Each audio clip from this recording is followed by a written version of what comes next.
Sean O'Malley caught the attention of the fan base the moment he was featured on the UFC platform. Ever since his appearance on Tuesday Night Contender Series back in 2017, it's just been a steady rise in terms of popularity and profile.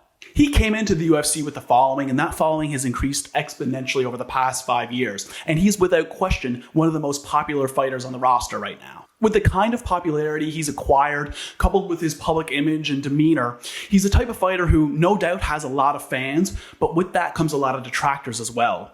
And the naysaying isn't just from the fan base, but from fighters, both current and retired, and a lot of people in the media as well. But for me, no matter what side of the fence you're on, or for whatever reasons they may be, I feel like all parties have to give O'Malley his proper due for stepping in to take on Petr Yan at UFC 280. Mostly because he doesn't have to jump that far up the ladder yet.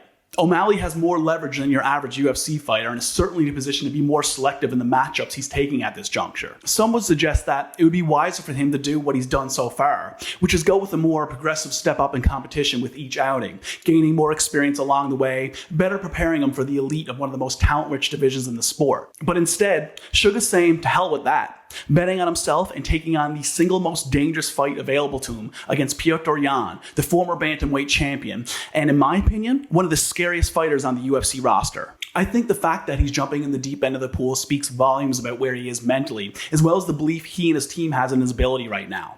The fact that he's taken this fight suggests that they strongly believe he's in a part of his journey where he's really about to come into his own and break through. Especially when you take into consideration the circumstance in which he's taken this fight, which is less than favorable to say the least.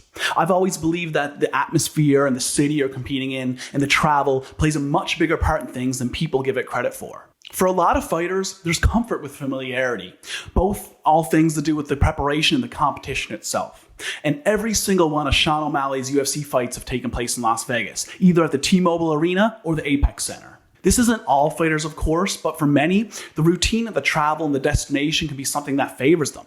When you can settle into a certain rhythm, it can allow you to maintain the right frame of mind needed to bring out the best performance. For O'Malley, he's only ever had to take a 1-hour flight to a city he knows very well. For this fight at 280, that rhythm is about to be severely disrupted as he isn't on no 1-hour flight to the next state over. Suga's headed to the Arab world, which is not only going to involve 10 times the travel, but change in time difference after such a lengthy time travel in a totally different climate with different food, different protocol, different everything. And that's quite the stretch when you consider the most he's ever traveled in his professional career for a fight was to Montana. And that's just the circumstances surrounding the fight. Never mind the fact that he's stepping in there against the highest caliber of competition he's ever faced. Petr Yan is a buzzsaw, a former bantamweight champion who is as aggressive as they come. Technically sound both offensively and defensively, seemingly made of steel, calculated and straight up violent. He has that mean streak, he's always putting the pressure on and always looking to end the fight. Also, not to pour it on too hard about the whole travel and environment thing, but Yan has been traveling to all corners of the globe from his home to compete his entire career, including Abu Dhabi, where he's fought and won twice. So make no wonder the odds makers and seemingly most of the fan base are heavily favoring Yan to win this fight.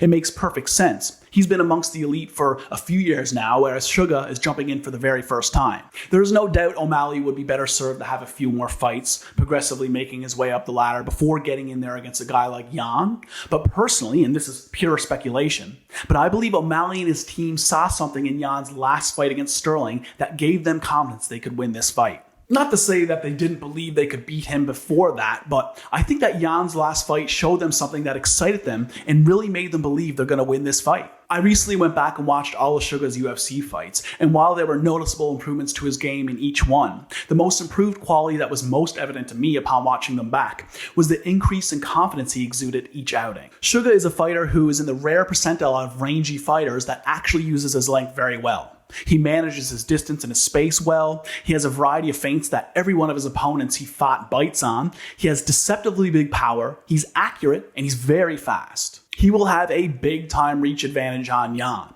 He can crack you moving forward or moving backward. He's always cutting angles, and he's shown a lot of heart when the going gets tough. It's too far out for me to give an opinion on who wins. For me, you gotta be deep into fight week before making a prediction.